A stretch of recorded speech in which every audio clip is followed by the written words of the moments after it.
يا أيها الذين آمنوا استعينوا بالصبر والصلاة إن الله مع الصابرين ولا تقولوا لمن يقتل في سبيل الله أموات بل أحياء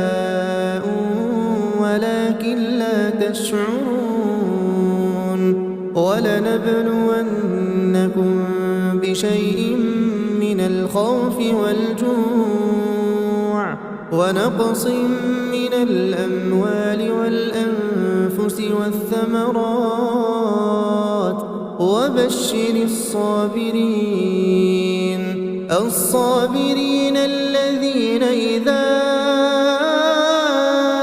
أصابتهم مصيبة